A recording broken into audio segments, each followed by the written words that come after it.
Did you hear? Santa Barbara, California decided against a blue line public art project on city streets. The line would have indicated where predicted sea level rise will inundate current seashore unless we stop emitting greenhouse gases. Some in Santa Barbara's real estate lobby don't believe global warming causes sea level rise. Maybe they don't follow the disintegration of sea ice and other ice in Earth's polar regions. 10 major Antarctic ice shelves have collapsed in recent times. One the size of Rhode Island, and one the size of Connecticut. I could say, no worries. I could say, when the water gets high enough, the realtors won't have any sand left to stick their heads in. But that wouldn't be helpful to the people who will have to move to survive the onslaught of sea level rise, like the residents of Shishmaref, Alaska.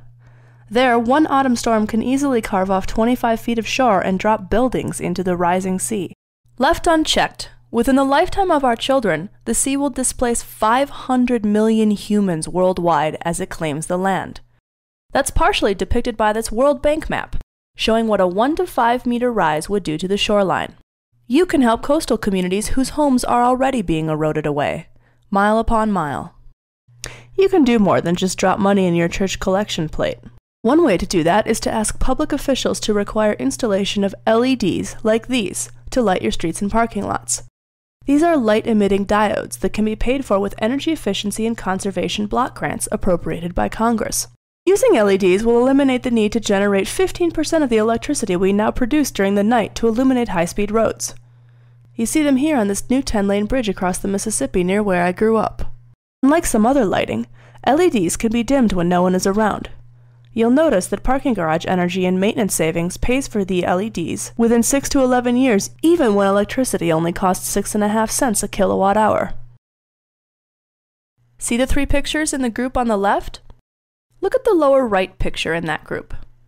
The man illuminated by LEDs is much easier to see than the figure lit by high-intensity discharge lights in the picture above it. Also, the pictures on the right illustrate that it's easier to see color or recognize faces with LED lighting. Shown on the right is Rally's supermarket parking lot in Sacramento, California.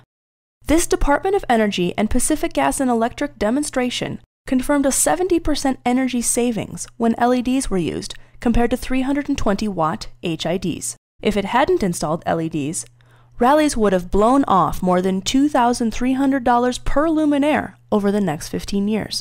Most of the time, the energy and maintenance savings will pay for the LEDs in 4 to 15 years, depending on the wattage of lights replaced. That's called the payback period.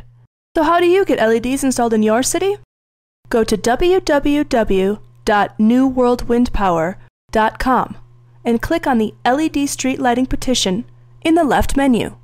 On the next 2 menus, click on the links to ask your governor or the president to issue an executive order, or your city to pass an ordinance requiring LED roadway lighting. Edit, print, sign, and mail the sample requests. You can do it. Even 8th grader Graham Nelson wrote a letter to his Anniston, Alabama paper urging local officials to install LED streetlights. I'm Holly Wild for New World Wind Power. Thanks for listening, and please join us in asking governments everywhere to keep energy use and the sea level down.